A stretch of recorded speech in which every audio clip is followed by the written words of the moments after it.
আজকে আমরা আলোচনা করব অবসর পূর্বকালীন মনস্তাত্ত্বিক কাউন্সেলিংয়ের পরিকল্পনা, planning for pre retirement counselling. এই বিষয়টাকে কেন্দ্র করে আজকে আমরা আলোচনা করব। প্রি রিটায়ারমেন্ট কাউন্সেলিং বা অবসর পূর্বকালীন মনস্তাত্ত্বিক কাউন্সেলিং বলতে কি বোঝায়, এইটা আমাদের প্রথমে একটু আলোচনা করে নেওয়া দরকার। রিটায়ারমেন্ট মানে একটা জীবনের একটা বড় পরিবর্তন, ট্রানজিশন। অর্থনৈতিক পরিবর্তন, সামাজিক পরিবর্তন, মনস্তাত্ত্বিক পরিবর্তন, জীবনচর্চার পরিবর্তন, এতগুলো পরিবর্তনের চ্যালেঞ্জ নেবার জন্য, এতগুলো পরিবর্তনের মোকাবিলা করবার জন্য আগে থেকে একটা পরিকল্পনা ছকে নেওয়া, একটা সৃষ্টিশীল পরিকল্পনার প্রয়োজন হয়, যাতে অবসরের পরে যে সমস্ত সংকট তৈরি হয় সেই সংকটগুলোকে অতিক্রম করা যায়, সেই সংকটগুলোকে সহজেই অতিক্রম করা সম্ভব হয়। অর্থাৎ অবসরের পর আমাদের অনেকগুলো পরিবর্তন হয়, জীবনের পরিবর্তন, সামাজিক পরিবর্তন, অর্থনৈতিক পরিবর্তন, মনস্তাত্ত্বিক পরিবর্তন। এতগুলো পরিবর্তনের মোকাবিলা করবার জন্য একটা পূর্ব পরিকল্পনার দরকার হয়। এই সৃষ্টিশীল পূর্ব পরিকল্পনাটাই হচ্ছে পূর্ব অবসরকালীন মনস্তাত্ত্বিক কাউন্সেলিংয়ের ব্যাখ্যা।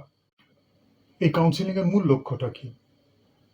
এই মূল লক্ষ্যটা ব্যাখ্যা করতে গিয়ে আমরা উইন্ড মিলের বক্তব্যটা তুলে ধরতে পারি।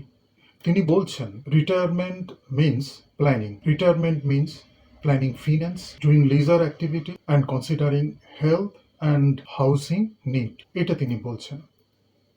অর্থাৎ ঘুরিয়ে ফিরিয়ে সেই একই প্রসঙ্গ উঠে আসছে। রিটায়ারমেন্টের পরে মানুষের জীবনের যে নানাবিধ পরিবর্তন হয়, সেই পরিবর্তনগুলোর মোকাবিলা করবার জন্য একটা আগাম পরিকল্পনা, এটাই হচ্ছে মনস্তাত্ত্বিক কাউন্সেলিংয়ের মূল লক্ষ্য। এই মনস্তাত্ত্বিক কাউন্সেলিংয়ের মূল লক্ষ্যটাকে আবার দুটো ভাগে ভাগ করে নেওয়া যায়। একটাকে আমরা প্রাইমারি গোল এবং অপরটাকে আমরা সেকেন্ডারি গোল, অর্থাৎ একটা প্রধান লক্ষ্য আর একটা অপ্রধান বা গৌণ লক্ষ্য, এই দুই ভাগে আমরা ভাগ করতে পারি। প্রধান লক্ষ্য বলতে আমরা কি বুঝব?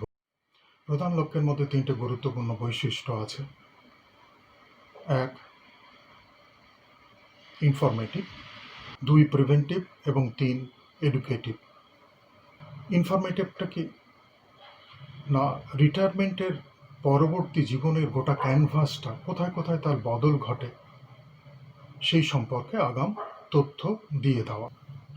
প্রিভেন্টিভটা কি না, জীবনের অনেক গুরুত্বপূর্ণ অধ্যায় তৈরি হবে, বিশেষ করে চাকরির আগে এবং চাকরির পরে। এই অধ্যায়গুলোতে কি কি সমস্যা তৈরি হবে সেই সমস্যাগুলোর আগাম ধারণা দিয়ে দেওয়া, যেটা প্রিভেনশনের কাজ করবে। এছাড়া যে অর্থনৈতিক পরিবর্তন হবে, স্বাস্থ্যের পরিবর্তন হবে, জীবনচর্যার পরিবর্তন হবে, আগাম তথ্য দিয়ে দিলে যে সমস্যাগুলো আগাম তথ্য দিয়ে দিলে উদ্ভূত সমস্যাগুলোকে ক্লায়েন্ট নিজেই অনেকটা প্রতিহত করতে পারবে। এটা প্রিভেন্টিভ বৈশিষ্ট্যটার মূল লক্ষ্য। শেষে পড়ে রইল এডুকেটিভ, অর্থাৎ জীবনের যে নানাবিধ পরিবর্তন হচ্ছে, এই পরিবর্তনগুলোকে কি করে ডিঙিয়ে ডিঙিয়ে যাবে, তার জন্য কি কি পদক্ষেপ নেবে, কিভাবে নিজেকে প্রস্তুত করবে, তার জন্য কিছু প্রশিক্ষণের দরকার হয়। সেটা মনস্তাত্ত্বিক কাউন্সেলিংরা বলে দেন বা নিজেরাও জেনে নিয়ে বিষয়গুলো নিজেদেরকে প্রশিক্ষিত করতে পারেন। আমরা প্রথমে প্রাথমিক উদ্দেশ্যগুলো নিয়ে আলোচনা করেছি, এখন আমরা আসব গৌণ উদ্দেশ্য। সেগুলো কি, সেই বৈশিষ্ট্যগুলো কি? গৌণ উদ্দেশ্যের প্রথম বৈশিষ্ট্য হলো যে ক্লায়েন্টের হয়ে আমরা কাউন্সেলিংয়ের কাজটা করছি, তার জীবনের, বিশেষ করে রিটায়ারমেন্টের পরে, অবসরের পরে তার জীবনের সামগ্রিক প্রেক্ষাপটটা কেমন হবে, এই বিষয়টা তাকে জানিয়ে দেওয়া। দ্বিতীয় বৈশিষ্ট্য হলো তার জীবনের প্রেক্ষাপটটার বাস্তবসম্মত ব্যাখ্যা, কাল্পনিক বা তাত্ত্বিক ব্যাখ্যা নয়। যে বাস্তব প্রেক্ষাপটের উপরে ক্লায়েন্ট দাঁড়িয়ে আছে সে বাস্তব প্রেক্ষাপটটাকে ব্যাখ্যা করে দেওয়া। তৃতীয় হলো কোন কোন ক্ষেত্রে তার দক্ষতা অর্জন করতে হবে সেই বিষয়গুলো নিয়ে আলোচনা করা। এর পরবর্তী পয়েন্ট হলো একটা পরিকল্পনা করে দেওয়া এবং সেখানে একটা হিসেব নিকেশ করা, তার হাতে কি কি সম্পদ আছে এবং কি কি স্বপ্ন আছে, অর্থাৎ সম্পদ দিয়ে ভবিষ্যৎ জীবনটা সে কিভাবে চালাবে, আর স্বপ্ন ভবিষ্যৎ জীবনটা সে কী নিয়ে বাঁচবে। এই দুটো বৈশিষ্ট্যকে কেন্দ্র করে শেষ পয়েন্টটা, শেষ প্যারামিড। এই দুটো বিষয়কে কেন্দ্র করে, অর্থাৎ তার হাতে কি সম্পদ, তার হাতে কি স্বপ্ন। সম্পদ তাকে বাঁচতে সাহায্য করবে, সম্পদ তার বাস্তব জীবনে বাঁচতে সাহায্য করবে, আর স্বপ্ন তার আশা আকাঙ্ক্ষা নিয়ে বেঁচে থাকতে সাহায্য করবে। সম্পদ তার জীবনের সম্পদ তার জীবনের পার্থিব চাহিদাগুলোকে মেটাবে, আর স্বপ্ন তার বেঁচে থাকাটাকে রোমাঞ্চিত করবে, বেঁচে থাকাটাকে মসৃণ করবে। এইটা গেল গৌণ উদ্দেশ্যের বিষয়গুলো। এবারে আমরা আলোচনা করব নেচার অফ কাউন্সেলিং। কাউন্সেলিংয়ের ধরনটা কী হবে। কাউন্সেলিংয়ের ধরনটা দুভাবে হতে পারে। এক, ইন্ডিভিজুয়াল কাউন্সেলিং। দুই, গ্রুপ কাউন্সেলিং। ইন্ডিভিজুয়াল কাউন্সেলিং হচ্ছে ফেস টু ফেস কাউন্সেলিং, ক্লায়েন্টের সাথে এককভাবে বসে কাউন্সেলিং করা। আর একটা হচ্ছে গ্রুপ কাউন্সেলিং, একসাথে 8 থেকে 10 জনকে নিয়ে দল বেঁধে কাউন্সেলিং করা। এবারে আমরা আসবো কাউন্সেলিংয়ের স্ট্র্যাটেজির বিষয়। কাউন্সেলিংটাকে কিভাবে আমরা পরিকল্পনা করব, কাউন্সেলিংটাকে আমরা কিভাবে ডিজাইন করব। এই কাউন্সেলিং পরিকল্পনার দুটো অধ্যায় আছে। প্রথম অধ্যায় আছে রিটায়ারমেন্টকে কেন্দ্র করে, বা রিটায়ারমেন্টের পরে, বা রিটায়ারমেন্ট ফার্স্ট ফেজে যেটা আছে কাউন্সেলিং পরিকল্পনার প্রথম অধ্যায় যেটা আছে। কাউন্সেলিং পরিকল্পনার দুটো অধ্যায় আছে। প্রথম অধ্যায় যেটা আছে ক্লায়েন্টকে এডুকেট করা, অ্যাওয়ারনেস প্রোগ্রামের মধ্যে দিয়ে ক্লায়েন্টকে এডুকেট করা। কোন বিষয়ে আমরা এডুকেট করব না, অবসরকালীন বা অবসরের বিষয়টাকে মানুষ দুভাবে দেখতে পারে। এক, অবসরটা কারুর কাছে ইতিবাচক এবং কারুর কাছে নেতিবাচক বলে মনে হতে পারে। আমরা এই দুটো দিক নিয়ে আলোচনা করব। কারুর নেগেটিভ ইম্প্যাক্ট হয় অবসরকে কেন্দ্র করে, কারুর পজিটিভ ইম্প্যাক্ট হয়। এই দুটো বিষয় নিয়ে আলোচনা করব। নেগেটিভ ইম্প্যাক্ট বা নেতিবাচক প্রভাব সম্পর্কে আমরা ক্লায়েন্টকে আগাম